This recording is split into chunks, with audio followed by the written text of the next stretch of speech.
ఇప్పుడే country delight యాప్ని download చేసుకోండి. Download the country delight app now.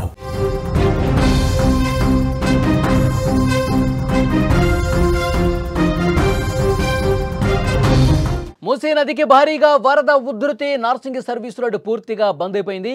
Manchirevula Narsingi మధ్య రాకపోకలు కట్టయిపోయాయి. జంట జలాశయాల గేట్లు కూడా ఎత్తివేశారు. జియాగూడ 100 ఫీట్ రోడ్డు మీదకి భారీగా వరద నీరు వచ్చి చేరింది. మలక్పేట మూసారాంబాగ్ బ్రిడ్జ్ వద్ద ట్రాఫిక్ ఏర్పడింది. అలాగే ప్రత్యామ్నాయ మార్గాలు ఏవైతే ఉన్నాయో వాటి గుండా అక్కడ ఉన్నటువంటి వాహనదారుల్ని తరలిస్తూ ఉన్నారు. అప్రమత్తంగా ఉండాలని ప్రజలకు హెచ్చరిక కూడా జారీ చేసిన పరిస్థితి.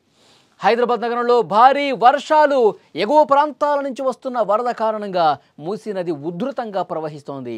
దీని ప్రభావంతో నగరంలో పలు ప్రధాన రహదారులతో పాటు outer ring road, ORR service రోడ్లపై కూడా వరద నీరు చేరింది. ఫలితంగా అధికారులు అప్రమత్తమై కీలక మార్గాలను మూసివేశారు. ముఖ్యంగా నార్సింగి ఔటర్ సర్వీస్ రోడ్డు పూర్తిగా జలమయమైంది. వరద ప్రవాహం తీవ్రంగా ఉండటంతో నార్సింగి సర్వీస్ రోడ్డుతో పాటు దాని ఎంట్రీ ఎగ్జిట్ పాయింట్లను కూడా అధికారులు మూసివేశారు. దీనివల్ల మంచిరేవుల మరియు నార్సింగి మధ్య రాకపోకలు పూర్తిగా స్తంభించాయి. కీలకమైన మార్గం మూసివేయడంతో వాహనదారులు చాలా ఇబ్బందులు గురవుతున్నారు. వాళ్ళు ప్రత్యామ్నాయ మార్గాలు పోవడానికి అక్కడ కొన్ని ఏర్పాట్లు కూడా చేసినప్పటికీ కూడా చాలా లాంగ్ వెళ్ళే పరిస్థితి ఏర్పడుతోంది.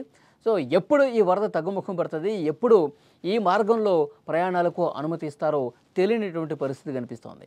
కేవలం నార్సింగ్ మాత్రమే కాదు, నగరానికి తాగునీరు అందించే జంట జలాశయాలైనటువంటి హిమాయత్ సాగర్, ఉస్మాన్ సాగర్ నుంచి కూడా నీటిని మూసీలోకి విడుదల చేశారు.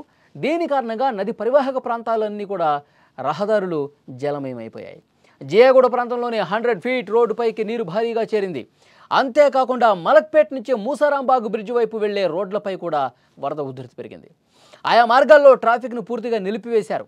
ప్రజల భద్రత దృష్ట్యా పోలీసులు ఈ చర్యలు తీసుకున్న పరిస్థితి. వరద ప్రభావిత ప్రాంతాల్లో వాహనదారులు ఇబ్బంది పడకుండా ఉండేందుకు ట్రాఫిక్ పోలీసులు చర్యలు చేపట్టారు. నార్సింగ్ ప్రాంతంలో బంద్ అయినటువంటి సర్వీస్ రోడ్డుకు ప్రత్యామ్నాయంగా ట్రాఫిక్ను మళ్లిస్తున్నటువంటి పరిస్థితి ఉంది. తెలంగాణ పోలీసు అకాడమీ నుంచి నార్సింగ్ వైపు వెళ్లే వాహనాలను కూడా సర్వీస్ రోడ్డుకు పక్కనున్న ప్రత్యామ్నాయ మార్గాల్లో పంపిస్తున్నారు. ట్రాఫిక్ పోలీసులు ఎప్పటికప్పుడు సమీక్షిస్తూ ఉన్నారు. వాహనదారులు తమ ప్రయాణానికి ముందు ట్రాఫిక్ అడ్వైజరీస్ ఏవైతే ఉన్నాయో వాటిని తప్పకుండా పాటించాలని కూడా చెప్పిన పరిస్థితి. సో ఓవరాల్గా చూసుకుంటే మూసీ నదీ పరివాహక ప్రాంతాలన్నీ కూడా జలదిగ్బంధంలో చిక్కుకొని బ్రిడ్జిల మీద, రోడ్ల మీద వరద పారుతూ వెళ్లలేని పరిస్థితి ఏర్పడింది. మూసీ నదిలో క్రమంగా వరద పెరుగుతోంది. Greater Hyderabad municipal corporation GHMC నగర ప్రజలను అలర్ట్ చేసింది. మూసీ పరివాహక ప్రాంతాల్లో నివసించే ప్రజలు అప్రమత్తంగా ఉండాలి.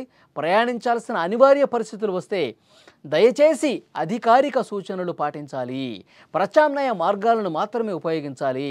మీరు మొండిగా వరద ప్రవాహంలో అదే విధంగా పోతే ఆ వరదలోనే మీరు కొట్టుకుపోయే పరిస్థితి ఉంది. అంత ఉధృతంగా దూరం నుంచి చూస్తే ఏమంత ప్రవాహం లేదులే అనుకుంటారు.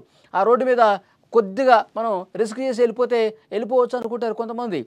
వద్దు, అలా చేస్తే మీ ప్రాణాలకే ప్రమాదం అని హెచ్చరిస్తూ ఉన్నారు.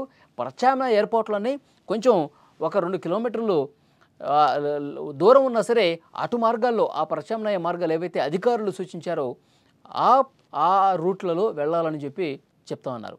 సో ఓవరాల్గా మూసీ నది గంటకు తన ఉధృతిని పెంచుకుంటూ పోతుంది. ఎగువ నుంచి వస్తున్నటువంటి భారీ వరద కూడా మొత్తం ముంచెత్తుతున్నటువంటి పరిస్థితి కాబట్టి అత్యంత ప్రమాదకరమైనటువంటి పరిస్థితులు మూసీ పరివాహకంలో ఉన్నాయి. కాబట్టి ఆయా ప్రాంతాలు, అక్కడ లోతట్టు ప్రాంతాల్లో ఉన్న కాలనీలు అందరూ కూడా తగిన జాగ్రత్తలు తీసుకోండి. అత్యవసరమైతేనే బయటికి రండి అని చెప్తున్నారు.